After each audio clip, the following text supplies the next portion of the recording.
this idea and this notion that you could be anything you want, and you can accomplish anything you want, right? We hear that. You've heard that from the time you were little boys. You hear that now. You're already incredibly accomplished. You can win an NBA championship, MVP of the league. You could become president. You could become governor. You could be in entertainment. You could do Charles, and you could do Shaq. You could do that. You could do whatever you want to do. You guys know that. The thing that has worked for me is to remember the hard times. So, and I'm sure you guys all have your processes. And again, I'm going to tell you what's worked for me. So before a big movie comes out, before back in the days when I was wrestling with WWE, a WrestleMania match, anything big that would happen, I would always take a moment and I just remind myself, all right, I was evicted when I was 14. We were kicked off the island. We couldn't live in Hawaii. Had no place to live. A lot of shit happened. Then when I moved to Nashville, I was arrested multiple times by the time I was 16 years old. Like, I remember that. If I were playing on this team, which my skills are, what's that term? Oh, the shits. So I never play. But before I lace up, before I get on the court, before I play in these big games, before I go to the Staples Center, where history is there, those are historic walls there at the Staples Center. I would remember that, and it allows me then to be present in the moment and understand, holy shit, the stuff I have around me right now, this is the shit that I dreamed of when I was a kid. I am here. I played for University of Miami, played for great teams. Warren Sapp, Ray Lewis, they were my teammates. They were balling. Warren Sapp was playing tight end that time. I was starting defensive tackle. Yeah. They moved him over to D-line. And he looked at me, he's like, yo, dude, I'm gonna take your spot. I said, you ain't taking my fucking spot. He said, I'm gonna take your spot. I said, no, you ain't. We battled, and he took my spot. Now you can imagine how that fucked with me, because there goes my opportunity. He went in, switched to defensive tackle, lit the world on fire. Well, what that did, it crushed me, it crushed my dreams. I had a piss poor senior year, zero production, no NFL, no combine invite, nothing. Finally went to the CFL, Calgary Stampeders, making $250 a week Canadian. Now I had to send that shit home to my wife at that time. Had no money. So I remember that. When I got cut from Canada, I had $7 in my pocket. And I always tell that story. So now my production company is $7, advertising agency is $7, everything is $7. So I always remember that. What helps me is to keep the hard times in the front of my mind, because it allows me to go into these big moments that I've worked my ass off, and you guys have worked your ass off. It allows me to go into these big moments with a different perspective. What it also does for me, and again, this is what works for me. Like, I keep my back, excuse my language, my back is up against this motherfucker. Every day, it's against this fucking wall. Excuse my language.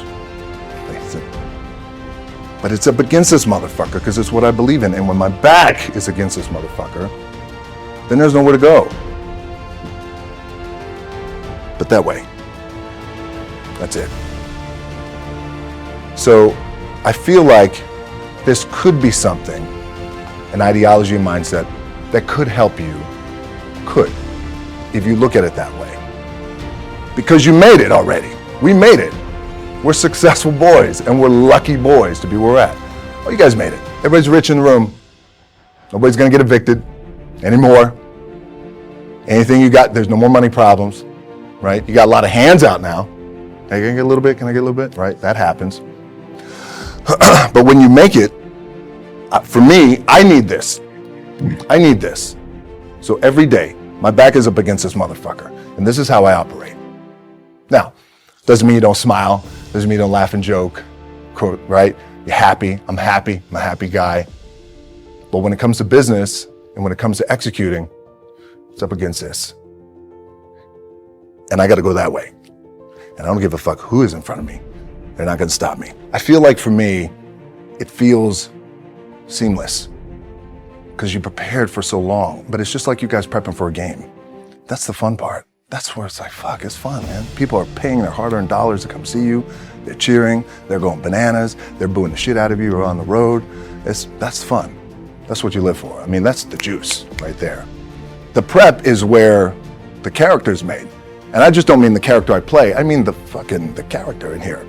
So for me, the prep is getting with the director, getting with the producers, getting with the writers, so in essence, it's like getting with all your coaches and your different position coaches and all the meetings that you have to have, right? So that's the work you put in. The key for me was, where does it start? What's the anchor? What's the anchor? So I could have all these ambitions and you guys have all these ambitions, which is great. It's important. I'll play this role, you'll play that role. I'll execute this thing and it'll come out this summer. You guys will execute this thing during the summer, right, when it's time to really put in a lot more work.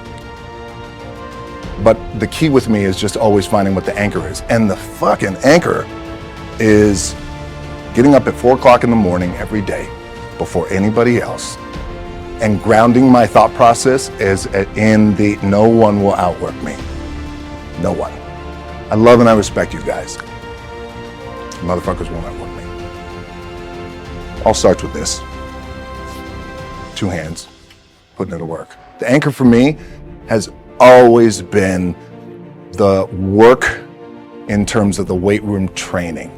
So when I first started wrestling, I was 6 years old, rolling on the mats with my dad. My old man, a lot of you guys will know this. Yeah, Rocky Johnson. My old man was Rocky Johnson. He was the first black WWF at that time. First black WWE tag team champions with Tony Atlas back in 1983. My uncles were wild Samoans. I come from a long line of pro wrestlers. But before the wrestling part happened, I was just in the gym putting in the work at 6 years old, rolling around on the mats. And finally, when I could touch weights at 13, that's what I was doing.